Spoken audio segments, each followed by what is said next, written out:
पूरा कुटुकुटा शीत fresh time गुगु हंजा ये स्ट्रॉबेरी गछ भात हूँ माटी हांडी एतिकी धनिया पत्र 10 टଙ୍କା ଆଉ ଯଦି ଏତିକି ବିକ୍ରି କରାହେବ କେତେ ଟଙ୍କା ହେବ?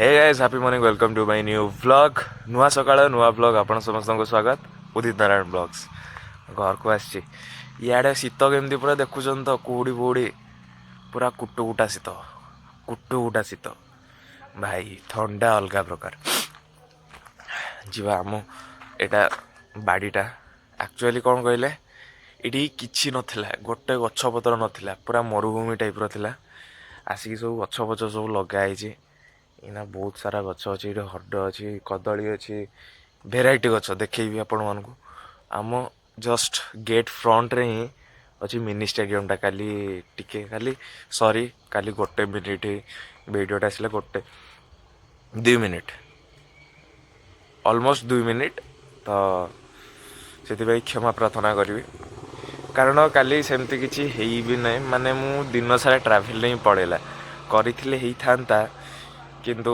ट्रैवलटा कौन करी कहीकि किसी करनी आज कर देखो ये विजु पट्टनायक मिनी स्टेडियम यहाँ बोधे गत वर्ष कि ता पूर्व वर्ष रिनोवेशन होता माने प्राय साइड चलिए कर चलती खेल फेल हुए ये पूरा रेडी आईटा आमर चारिगड़ महाविद्यालय सेपटे नुआ बिल्डिंगटा एपटे साइंस ब्लॉकटा पुराणाटा एगुड़ा हद गछ गुड़ा ओके सी पछआड़े गोटे अच्छी क्षीरसागरटा जोटा कि 5 कि 6 क्लास रे आसिकी बापा सागर लगे एबे सीटा फल फल होउची एटा होउची कदली आउटी गेंडू गछ लगा है मरी जाइए सेपटे अच्छी पिजुली अनार गोटे अच्छी एठी गोटे अनार सेठी गोटे अनार से साइड रे सीटा लिचु गछ एटा गोटे कदली ये शाग फाग लगा जाए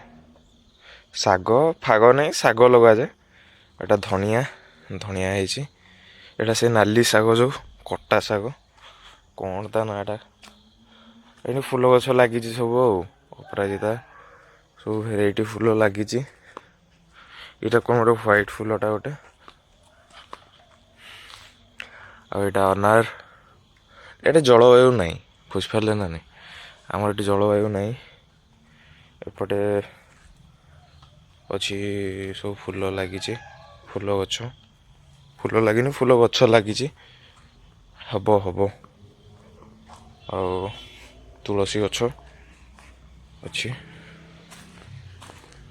सारा गछ अच्छी एमती ये तो ब्रह्म कमल जानते ये फूल आमर 20टा 25टा एमती फुटे गोटे दिन में 20टा भी फुटे 10-15 एमती भी फुटे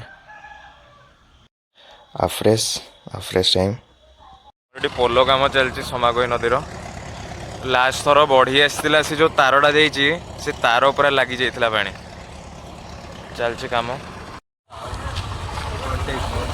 गुगु हंजा बुझिपारे ये होती गुगु हंजा आमर ताको अपेक्षा करके आसिले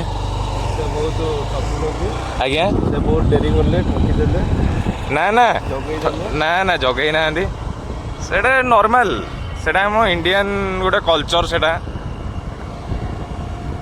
जीवा ए भाई भंजा सांगे सेक पीवा सेक देइथिले माँ ता सहित पानी भी देइचंदी लेट्स ड्रिंक सेक खाइबा को एबे आछे गछ गुड़ा टे साइज करदे यहाँ स्ट्रॉबेरी गछ यहाँ मूल गचर माँ कर 6टा गछ स्ट्रॉबेरी एगुड़ा बहुत सारा आहुरी लगाई बेबी प्लांट यहाँ बहुत सारा फूल यहाँ सेबती एपटे अच्छी यहाँ हूँ आकाश तारा गोटा गेंडू गछ आपड़ जदि गोटे गेंडू गछ लगाउछंती फास्ट जिते बड़े तार गोटे डांग बाहर 6 इंच है से प्रोन करदे प्रोनिंग करदे तो आहरी शाखा मिल शाखा मेली मेली जिते बड़े गोटे राउंड सेप्र ମାନେ ମେଲି ହେଇକି ରହିଯିବ ଗଛଟା ସାଇଜ୍ରେ, ତାପରେ ଆପଣ ଛାଡ଼ିଦେବେ ସେ କଡ଼ ହେବ, ଫୁଲ ହେବ, ଭଲ ଲାଗିବ। ନହେଲେ ଯଦି ଆପଣ ପ୍ରନ୍ କରିବେନି, ପ୍ରନ୍ ମାନେ ଟୁଙ୍କିବା ଯେଉଁଟା, ଟୁଙ୍କିବା କଡ଼ଟାକୁ, ହେଲେ ସେଇ ସିଧା ହିଁ ଡାଙ୍ଗ ଟାଇପ୍ର ହେବ। ଏଗୁଡ଼ା ସବୁ ସାଇଜ୍ କରିକି ରଖା ହେଲା। ଏଇଟା ଗେଣ୍ଡୁ, ଏଇଟା କ'ଣ ଆକାଶ ତାରା, ସେ ଗୋଟେ କ'ଣ ଅଲଗା ନାଁ କହିକି ମାଆଙ୍କୁ ଠକି ଦେଇଛି ଆଉ। ଆକାଶ ତାରା ଏଗୁଡ଼ା ଫୁଲ ସବୁ, ଏଇଟା ସେବତୀ। ଆଉ ଏପଟେ କିଛି ଗଛ ଥିଲା ଯେଉଁଟାକି ମୁଁ ଏଇପଟେ ଆଣିକି ରଖିଦେଇଛି। ଏଇଗୁଡ଼ା ବ୍ରହ୍ମକମଳ।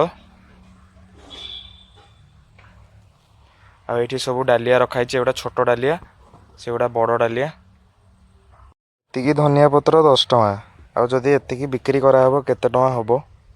ରୋଷେଇ ଚାଲିଛି, ଭାତ ହେଉଛି ମାଟି ହାଣ୍ଡିରେ, ଆଉ ଏପଟେ ସୋୟାବିନ୍ ଭଜା ଚାଲିଛି। ଆପଣମାନେ ଯଦି ମ୍ୟାଙ୍ଗୋ ଅର୍ଚାର୍ଡ ଭିଡ଼ିଓ ଦେଖିଥିବେ ଜାଣିଥିବେ, ଏଇଟା ଆକ୍ଚୁଆଲି ବାଜରା ଲଗା ହେଇଥିଲା, ଗୋଟେ ଗୋଟେ ଜାଗାରେ ଲଗା ହେଇଥିଲା ହରଡ଼। ଓକେ, ଲାଷ୍ଟ ଟାଇମ୍ ଯେତେବେଳେ ଆସିଥିଲି ଏଇଠି ବାଜରା ମୁଁ ତୋଳିଥିଲି, ମାନେ ଏଇ ସାଇଜ୍ର ହେଇଥିଲା ବାଜରା ଗୁଡ଼ା। ଓକେ, ତୋଳିଥିଲି, ସେତେବେଳେ ଭ୍ଲଗ୍ ଷ୍ଟାର୍ଟ କରିନଥିଲି, ଏଇଠୁ ତୋଳିଥିଲି। ସେପଟେ ଅଛି ଆମ୍ବ ବାଗାନଟା, ସେଇଟା ଆମ୍ବ ବାଗାନ, ସେପଟେ ପଛଆଡ଼େ ବି ଅଛି। ଯିବା, ମୁଁ ଯାଉଛି ଦେଖାଉଛି। ଏଇଟା ଝୋଟ ଗଛ ଗୁଡ଼ା, ଏଇଟା ଗୋଟେ ସେପ୍ଟା ଗଛ ଥିଲା, କୁଆଡ଼େ ଗଲା ଏଇଟା? ଏଇଟା ସେପ୍ଟା ଗଛଟା ହେଇଥିଲା, ଏଇଠି 2ଟା କେତେ ହେଇଥିଲା।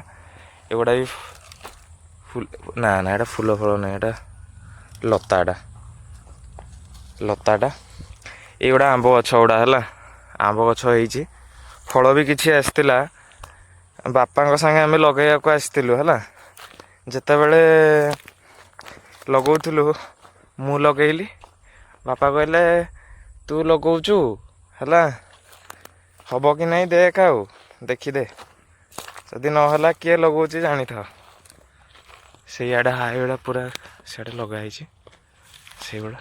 ଆସିକି ଆମେ ବସିଲୁ, ବାପା, ମୁଁ, ଆଉ ଆଜି ହେଇଥିଲା ଖପରା ପିଠା, କ୍ଷୀର ଆଉ ଫୁଲକୋବି ଆଳୁ ତରକାରୀ ହେଲା। ପୁରା ଖିଆ ହେଲା ଦବେଇକି। ଖପରା ପିଠା ମାନେ ହେଉଛି ଚିତଉ ପିଠା ଯେଉଁଟା, ଖିଆ ହେଲା 5ଟା କି 6ଟା କେତେ, ପୁରା ବେଶୀ ହବ ଖିଆ ହେଲା। ଏମିତି ଆକ୍ଚୁଆଲି ଆଜି ଗଲା ଦିନଟା। ଆଶା କରିବି ଆଜିର ବ୍ଲଗ୍ ଆପଣମାନଙ୍କୁ ଭଲ ଲାଗିଥିବ। ଯଦି ଭଲ ଲାଗିଛି ତେବେ ଲାଇକ୍ କରନ୍ତୁ, କମେଣ୍ଟ କରନ୍ତୁ। ଚ୍ୟାନେଲରେ ଯଦି ନୂଆ ଅଛନ୍ତି ତେବେ ସବସ୍କ୍ରାଇବ୍ କରନ୍ତୁ। ପୁଣି ଦେଖା ହେବ ନେକ୍ସଟ କାଲିର ବ୍ଲଗ୍ରେ। କାଲି ମାନେ ଆସନ୍ତାକାଲି।